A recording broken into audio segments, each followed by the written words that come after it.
Hello, I'm David Lawrence, one of the directors at Grant McGregor, and you're listening to the IT Bridge. In today's episode, I'm joined by my colleague Dan Taylor, our service delivery manager, to take you behind the scenes of our onboarding process. What it looks like, why it matters, and how we make the transition to our services as smooth and stress-free as possible.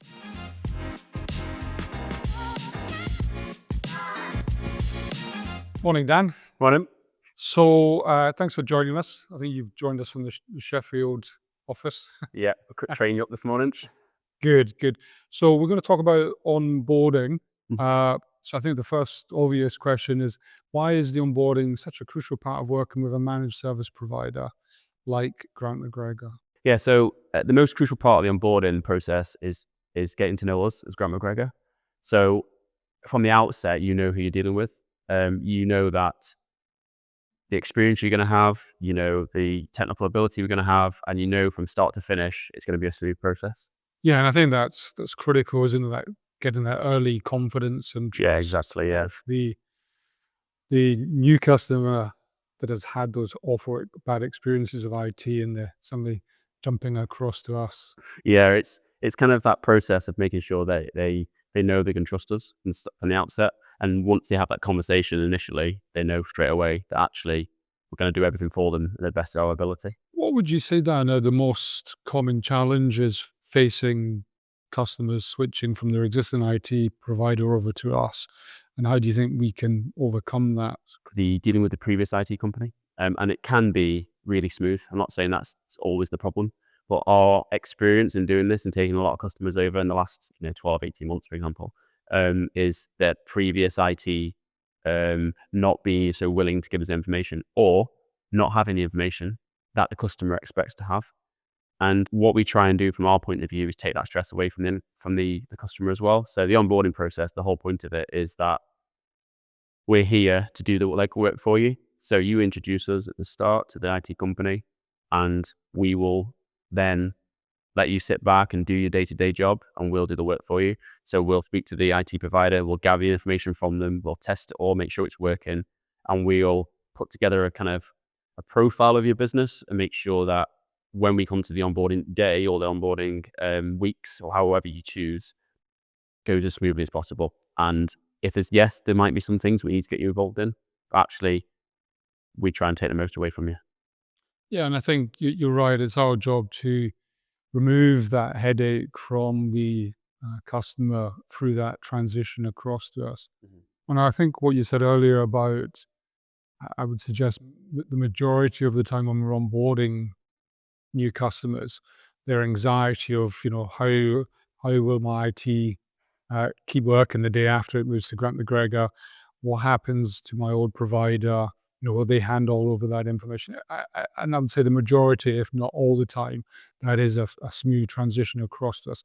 And there has been one or two times in the last 25 years where, as you said, the existing IT provider is playing difficult, or they haven't actually got the information. And I think the good news is we've been in that situation. Yeah, definitely. And in the worst case, we've just reversed engineered their infrastructure, critically making sure that on day one, their IT just runs as it did the day before.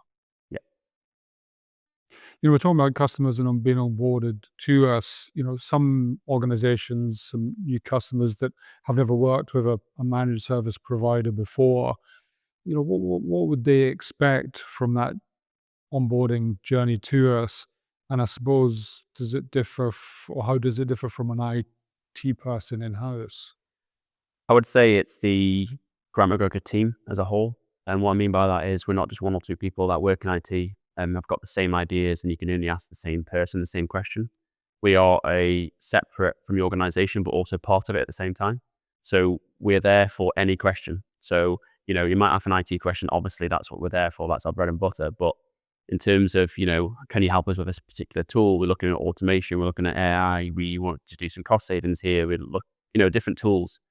We've got, experience and expertise in marketing, sales, finance, service desk, project delivery, professional services.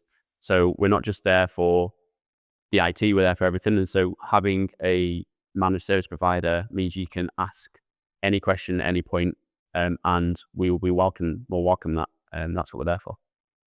I think that's an important distinction, isn't it? That, an internal IT person can get quite stovepiped where they're not developing their information, they're not pushing the boundaries. And more importantly, they don't have somebody else that they can tug the shirt sleeve from to say, how do you get this job? You're right. We've got an entire depth and breadth of teams that have lots of different experiences that can help the customer on their journey with us. Yeah, and we're also looking for the next part of IT. So we're always trying to be a step ahead. So when new technology comes around, we're looking at that and trying to get that out to our customers, where an internal IT company might not want to do that because they're comfortable in their surroundings and they like what they know, where we are, we want to push you. We want you to get to the next IT because security might be something that we want you to be increase. So we're always looking for that next tool or the next automation or the next thing we can do. And that's good news. And just going back finally to that organization that have had that internal IT and they've moving away to external service, like a managed service provider. There's some anxiety there. I think that we can reassure them to say, actually, we don't take holidays, we don't get ill, we're always going to be responsive because we've got that team. So sometimes seeing the benefit of just one person working for the organization and then somebody outsource it, I think it's just a win-win. Suddenly they have a whole IT department that they didn't necessarily have before. Yeah, and we're only around the corner. Yes. I think let's just bring this to life a little bit. So the onboarding process for an organization that maybe not necessarily has had a good experience with another provider, or they've never had that onboarding experience. Should we bring that to life a little bit, and what are the kind of the first steps that they start with on that journey with us? Yeah, sure. So the initial part of it is you've done your appraisal, you've spoken to us, you want to onboard with Grant McGregor. The next step is not technical. The next step is let's get to know each other. Let's get knowing each other. Let's have that meeting. Let's talk to each other and understand what we can get out of it and what you want to get out of it. So, it's an open table. We will tell you our processes, so how we do things. We've got a very well documented project, which I won't go into now, but we want to make sure that you feel as comfortable as possible. So the first bit is let's talk. Let's get those questions that you might have, like when are we going to the onboarding? Is it going to be painful for our customers or our end users? Is there anything we need to do? What information? We have all those answers. And what would normally happen in the first initial meeting is we come to you with that information. We tell you about it. We don't expect you to ask the question. We'll give you the answer before you'd even asked it normally. And then it's just a chat. We want to make sure that you feel comfortable with us. And we want to make sure that we set expectations correctly straight away from the start. You're not expecting 2 weeks and we give it in a week. You're not expecting a week, give it in 2 weeks. We set that kind of expectation straight away from the start and say, in a week on Tuesday, we'll start the process and we'll work up to that and we'll do as much as we can. I think there's some really good points there, Dan, about, I think critically you said two interesting things about relationship, and relationship builds trust, and the expectation management. Right out the bat, we want to make that onboarding process very smooth, not just for the people we're talking to directly at the customer, for all their team and all their staff.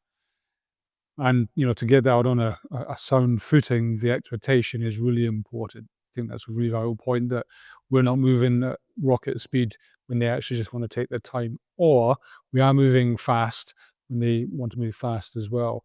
And that, going back to that first point about trust, this is sometimes an anxious journey, especially if an organization has had IT with the same company for many years. They've made that hard decision to move to us. Correctly, the first thing that we want to do is start to establish that relationship and that trust. So great 2 points. Yeah. So Dan, our customers decided to move their IT to us, either from an existing provider or internal IT. We've talked a little bit about what that onboarding process looks like and those expectation management. But I think maybe let's bring it to life about who within Grant McGregor that they'll talk to, who's on the onboarding team, and kind of what are their roles. Yeah, so there's a small onboarding team, but it's what I mean by that is just if you put it down to the actual roles itself, as myself as a service delivery manager, and we've got one of the most experienced bit on service desk called Alina, who's also part of it. But it doesn't stop there. We've got our onboarding process involves all of Grant McGregor, I would say, from sales, marketing, finance, because, we want to make sure that the information gets sent over to you properly when you're on board by the marketing team. So how you actually get in touch with Grant McGregor. We've got the finance team to make sure that all your accounts and everything's correct. We've got, two directors who are there if you need to speak to them. And then the final stage of the onboarding process is the project services or professional services team.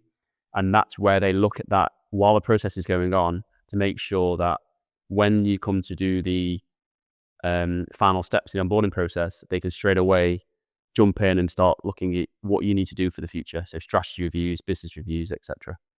It's really interesting, and I love that point about it's the entire team at Grant McGregor. I think so often when you look at other IT companies or other managed service providers, it's the salesperson's job is to win that business.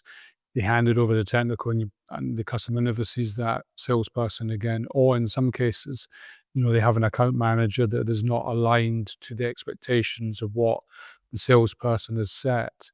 And then the technical team get involved, and it's just not a great experience. And at Grant McGregor, as you said, being a boutique managed service provider, an IT company, we wrap our entire hands around that new customer, from, as you said, the finance, sales, account management, technical, marketing, and we're really all getting involved in that first 90 days, first 120 days to make that relationship correct from day one. So I think what we've talked about has been really bringing the onboarding process to life has been really worthwhile. What we haven't talked about is how typical an onboarding process takes for a customer. Do you want to help bring that to life? Yeah, and the short answer to that is as long how quickly the client wants to do it. So, we can onboard a customer within a week. We can take 3 months. It all depends on the timelines of the customer. We'll work around them rather than having to work around us. And what we find with that is it becomes a smoother transition. They feel they're not under pressure. We're not under pressure to deliver something straight away. But if they want it, we've got like I said before, there's a whole Grant McGregor team around it, so we can pull the assets in to do what we need to do. So, yeah, it's as quickly as smoothly as you want it to be. That's interesting. I would use the two words, compared to other IT companies, ours is transformational. It's not a transaction. We don't want to just, start one day, move on, and then we're going to onboard another customer. Because we grow organically, our pace is set by us. And critically, as you said, that customer has got their day job to do.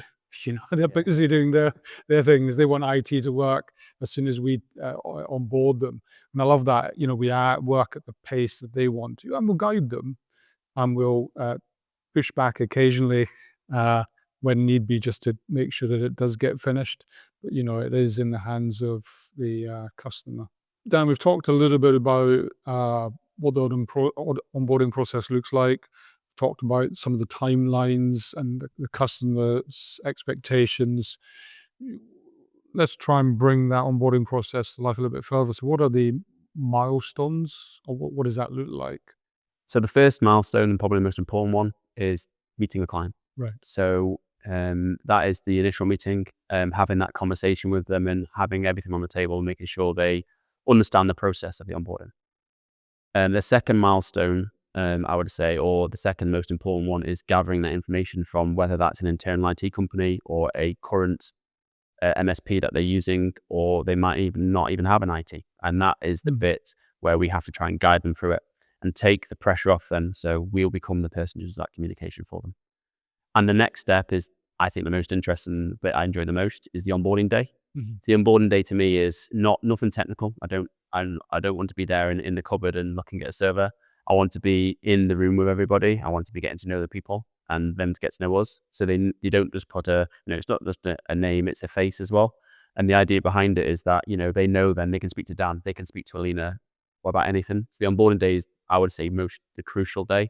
And it really shows that, we're willing to help them when we can. We'll take 5 minutes with each member of staff and go through what we look like as Grant McGregor, but also what pain points do they have. They might already have pain points they've had for the last 6 months, and let's get that looked at while we're here on site. And if we can't, then we'll get the service desk to look at it. And then the final bit of the milestone is the handover to our professional services. Right. So once everything's done, we then hand it over to the professional services team. And what they do throughout the whole onboarding process is they've already had an audit kind of process of what tools you use, your 365, for example, security areas you can improve, and they'll have a meeting with you initially to go through what it looks like. And you can ask questions along the way. You might have ideas like Teams, telephony, or Azure, or stuff like that. So the idea behind it is you can ask those questions at that time, and that's kind of the final step. And then it's business as usual. We support you. Okay, that's really good to hear. And I think that's such a crucial part, isn't it, of that first part of the onboarding. As you said, it's the getting to know each other, figuring out not just what the outstanding technical issues are, but also what the pain points they have and what the people want, getting to know the team, the staff of that customer. And then critically, they're getting to know us as well. That's such a critical aspect. Some technical people could be locked away in the cupboard, Yeah. as busy unpicking the firewall, the router, and and there's no interaction between them and the people. And I think again it's a very anxious for some an anxious time of moving away from an existing IT company. If you put it into other terms or other professional services, like having an accountant for 10, 15 years, and suddenly you've got a new accountant or new accountant with lots of different professional services. I know I would want to get to know their team before somebody's offering me advice and, you should be doing this or doing that. It's such a good point. So, on the onboarding process, we've talked about the steps and what that looks like and the expectation management and the relationship. How do we keep the customer informed throughout the onboarding process? Yeah, so it's all about communication. So for us, it's an email that we send out with a progress report on it. It tells them each week where we are, and that can be, depends on how quickly onboarding is going as well. Bear that in mind, because obviously we tailor to the customer.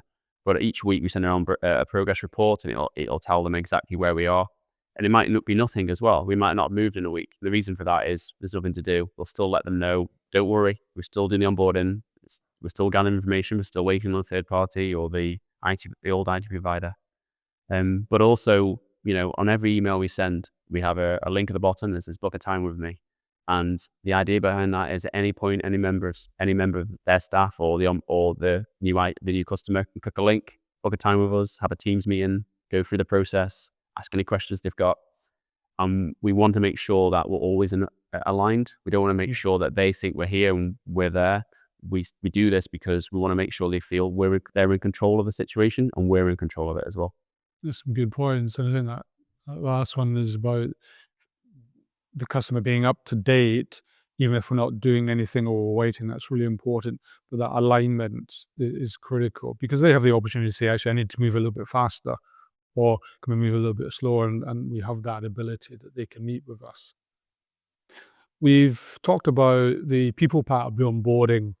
And I think critically we'd agree that's the most important part about understanding the new customer's needs and the expectation management and building that trust. We've talked about the steps for that onboarding process. Maybe talk us through a little bit about the tools, if you like, in our trade that we use to give that customer confidence that we're going to get it right for them. Yeah, so we have a PSA system that we use, and that is something we brought in over the last 12 months. We've been changed to very futuristic, full of automation and AI, and behind that is something we can deliver everything from being a prospect to being offboarded, which we don't really do. And the idea behind it is everything stays in one system, and that means that our whole business is streamlined. Everything from finance, sales, marketing, project services, professional services in that one tool. And it also means our onboarding process is in one project with multiple milestones that we hit. And it means that the customer knows exactly where we are and we know where we are, and we can bring all those resources in and everyone is singing from the same hymn sheet. It's really good. And you're right, in the last 12 months, our old management system, if you like, we call it a PSA system in our industry. We had been with that for just under 15 years, and everything we do at Grant McGregor, we always make sure that we are developing and changing, which is critical. And as you said, we had that big change last year with our new PSA management system that allows us to have that single pane of glass, Yeah. so nothing gets lost. I think that's the critical part. So, as you said, all the customer information goes in there, from projects to tickets to the financial part, and you've got some really cool automation in there, and some really cool portal that the new customer can get lots of information from. And I think they've probably not had that before. Again, it's all about transparency, right? I think when you join Grant McGregor as a customer, I think everything at Grant McGregor, when we've talked about who we are and what we are and our values. The last thing we want to do is with the onboarding process is treat every customer as the same, because not every customer are the same. So how do we maybe bring that to life? How do we tailor that experience? If you've chosen Grant McGregor, you've got that onboarding journey. You just don't want a template, do you? No, like you said, every customer is different, Yeah. and every customer wants a different experience. So we find in all the onboardings we've done, not one is the same. Some bits are the same, obviously, from our processes inside. But what I mean by that is a lot of customers, some customers want us to be fully on site, have all the staff members in for one day, sit down with them, do a presentation to them, tell them all about Grant McGregor, do a walk around, make sure everyone's happy. Some want it to be fully remote. Some people they may not have an office. So they want us to, teams meeting every member of staff, speak to them about the experience they have. We find most of the time it's a hybrid approach. Right. And this is the onboarding process, the onboarding day. But all that comes out from the initial meeting that we have, the initial gathering of information, what they want, how it's going to look, how they want it to feel. So that's crucial, the initial meeting. And then any other meeting they have after that as well is just keeping, like I said before, aligned, making sure we both know exactly what we want from it.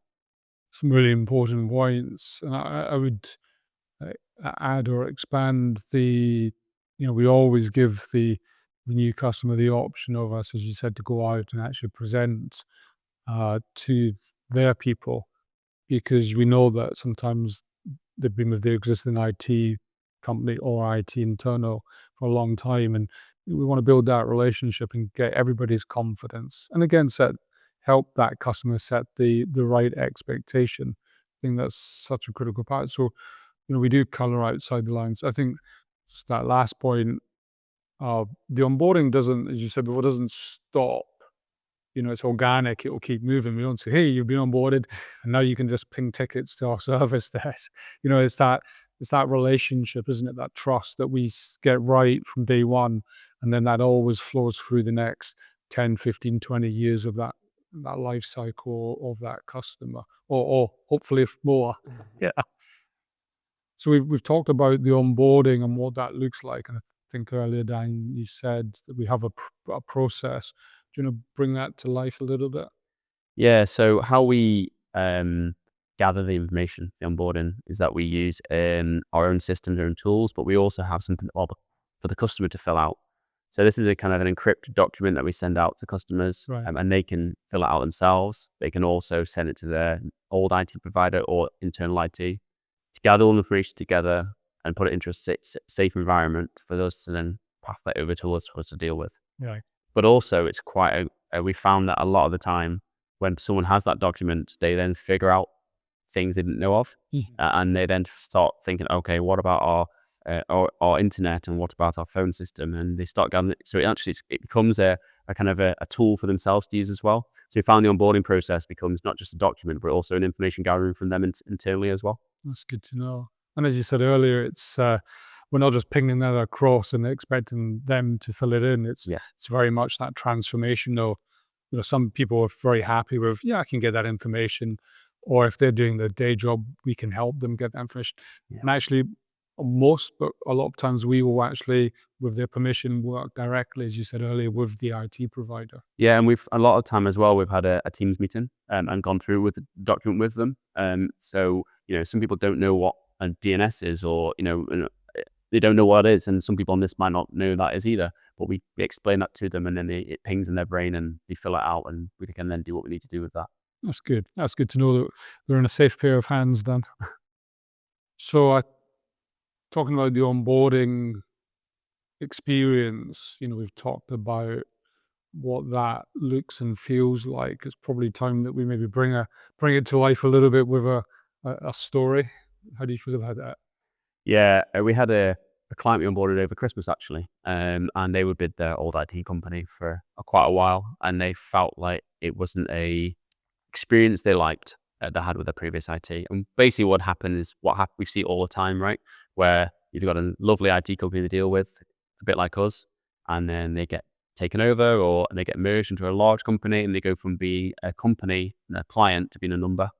And what happens with that is they get put in this big pool of fish, and they don't know who to contact. They don't know who the account manager is. They log a ticket, and 2 weeks later they don't get a response. So when we first onboarded them, the first day they couldn't believe they had someone on site to start off with. It'd been over 12 months that they had anyone on site to do their IT, and to me, we're there as much as we can. If we can be on site, we'll be there. So they had a great experience. The feedback we've got was, we're very approachable. We're just on the end of the phone. Everyone's really nice, and you're speaking to a human. You're not speaking to a robot, automation, or anything like that. You're speaking to an actual person. And that's good to know from our perspective. It is, as you said, more and more common that IT companies are mainly being acquired or merging and creating these big UK brands. And as you said, there was this very trusted, solid, small IT company in Scotland uh, that did a good job, and now they've been bought over, and that customer, all their customers now are put in a central pool somewhere in England or central Scotland, and they're treated as a number. Uh, it's a shame, but it is a fact, isn't it? Unfortunately, Yes. as Grant McGregor, we grow organically. We're not looking to be acquired or merged, and we want to treat every customer as a gold star. As I always say to all our team here, we don't want to be the biggest, but we want to be the best.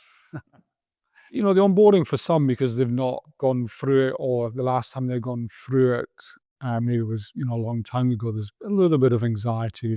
We've spoken about what does that process or that onboarding look like for them. What we've not highlighted is that security aspect of an onboarding. So, how do we build that security? How do we prioritize that into the onboarding process? Security is one of the biggest things for me. It's something that we do throughout the whole onboarding process. We check everything to make sure that when we're bringing that customer on, whether that's now or in 3 weeks' time, if we find something, we'll let the customer know straight away. We have some moments where, they're in contract for the next 3 months, but we still in that kind of quiet period. We'll let them know straight away, whether that's speaking to the customer and to say you need to get your IT company to make a change, Right.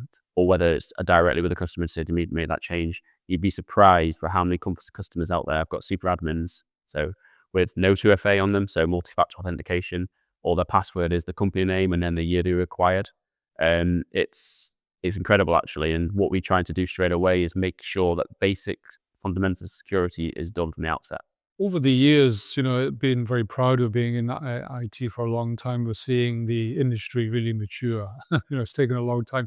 But you're right. Unfortunately, there's been those horror stories where we've onboarded customers and the existing IT company couldn't give us the administrator username and password because it was not just the same for that customer onboarding, but it was the same username and password for all their customers. It's times like that you just go, well, clearly the customer's made the right decision to move to us. But frankly, well, hopefully that's less and less. But there's still a bit frightening. I think proof is in the pudding, isn't it? When it comes to onboarding, we can tell everybody how great we are at onboarding all day long, and we're very good at onboarding. But I think it's probably good to bring that to life with maybe some of the feedback that we've had from customers about the onboarding process. Yeah, I don't think, not to be blowing a trumpet, but I don't think we've had neutral or negative feedback about our onboarding. I'd say most of it, actually all of it is positive. We had a onboarding we did last year, which was It went really smoothly. It's for quite a large company, based in Edinburgh, and we got a lovely email sent in December last year, which basically said the onboarding process set the tone of what Grant McGregor was going to be, Right. and they felt like from when we onboarded them throughout the whole 12 months, it was the same tone, it was the same experience, it was that positive, technical, approachable team that they wanted, and that's why they made the change. And once they made the change, they didn't look back. That's really good to hear. I think that's like an extension of their team, isn't it? Yeah. I think that's and that feedback, it really works well when we know we've done our job and they treat us as if we were that internal IT department. You shared some great stories of and feedback from customers that have been onboarded. Is there any new clients that have said something that we didn't quite expect, but obviously we appreciate? I would say that they mostly say that our friendliness, but also mixed in with professionalism. So they know that you're going to get they come to Grant McGregor, they know it's going to be professional, right? But they also say that we're approachable and really friendly. And they know they can talk to us not just about work and about IT. They know they can talk to us about anything. Go to site and we have a conversation, have a coffee. And that's not just the onboarding process, that's Grant McGregor as a whole. There's only there's only 20 of us that work with Grant McGregor, and I would say every single person is very approachable and really friendly. Yeah, that's good. Must be doing the recruitment right. But it is, and I think that's a observation. I think it's about a partnership that we have with our customers, but also we're actively wanting to work with customers that want the best from IT, and they recognize that IT is a partnership. I think that's very important. As I would with our partners on professional services, it's about that relationship. It's about I can ask somebody anything and not feeling that I'm just going to be belittled because I don't know something about law or finance. People that support us, and we want to provide that same service to our customers. We've talked about the onboarding, but maybe what we see quite often when we've been speaking to prospects about their IT systems and the challenges of maybe they're thinking of jumping from frying pan into the fire and they don't have the confidence that they're going to make the right decision. Have you got any advice for companies, organizations thinking about switching their IT to us? I would say just go for it, to be honest. I don't know, that sounds quite blunt, but what I mean by that is, I might not be able to say this, but even if it's not us, right, as an IT provider for the new business, I think that as Grant McGregor and there's 100 companies out there, hundreds of companies out there that are probably unhappy with their IT. And I would say that what the biggest point they're probably stuck on is the pain point of having to swap. They don't realize that using a professional company like Grant McGregor, how easy the transition can be. And I think that if they just picked up, if just 15 minutes with us to talk about their pain points and ask those difficult questions they want answering, they'll realize actually just go for it, make the switch. And you get those pain points. You've got the moment of not being able to speak to a human being or, a number in a pool out of the way, and you're dealing with a company based in Edinburgh or Dundee, and you get in an approachable IT company that can sort all those issues out for you. Some good points. It's very honest points. I think for not just Grant McGregor, but you're right, professional IT companies, that it is a smooth transition. I think for organizations that are switching anything, IT, accountants, or legal, whatever the professional service, there's always a sense of anxiety. There's always a sense of we can put this off. But actually, what they're doing is putting up with bad service, Yeah. which in turn is making them unprofitable, making them not productive, causing actually a lot of culture headaches, I think we find, isn't it? Mm-hmm. A lot of people, when you ask how it is working with us, they say culturally, it's just night and day. That their people are productive because they have the ability to phone us and interact with us now, where they didn't have that before. But it's that fear of jumping from the frying pan into the fire, and it's not like that. Why put up with bad IT when actually, as you've said, Dan, throughout this conversation, that the onboarding process is smooth, professionally, and the expectation management is set correctly. Yeah, and it's on us to get the onboarding right Yes. as well. So we take the headache away from them. So the idea behind it is they pick up the phone and say, need 15 minutes with us. And then after that, they should be able to go back to their day job. And we can then take up the pressure of it. The pressure, that's why we're there, we're to take the pressure. That's a very good point. I think, people in any walk in life, when they're looking at making the change, the reason they don't make the change is, I have so much work to do. I'm just going to put up with that bad, terrible service because it's not that bad. I'll just do it next week, Yeah. because they feel that it's gonna add some extra work. And what you're saying and what I know is it doesn't. With us, we can take that ownership on, we can do the onboarding, and we can take that headache away from them and then leave them with great IT and a great experience. Yeah. So thanks, Dan. I really appreciate your time and bringing the onboarding journey for prospects or new customers to life for us. What if you were listening to this and you thought, do you know what, a lot of what Dan has said has made some sense, and kind of want to carry on that conversation? How can they reach out? How can they make a start? So the first area would be the website. But also, we've all got our LinkedIn profiles. So you want to reach out to Dave, you want to reach out to myself or Paul, the other director, or other members of staff. You can send us a message on LinkedIn. And if you don't want to do that, you can always pick up the phone call to us and ask us anything. That's good advice. And actually, I think just to say, that's actually generally how all our customers interact with us. We're not forcing them down one route. So yeah, LinkedIn, you can find us on LinkedIn or on our website. The main phone number is there. So great. Thank you, Dan. Thank you for your time. I hope bringing to life the onboarding journey, and hopefully removing some of the worries or concerns and actually anxieties that some people have. That they've been putting up with poor IT service, and they're just unsure about what to do next. So thank you. Thanks. That's it for today's episode of the IT Bridge. And if you're thinking about switching IT providers or working with a managed service provider for the first time, we hope this has given you a clearer picture of what to expect. So if you have any questions, get in touch. We're always happy to chat, and thank you for listening.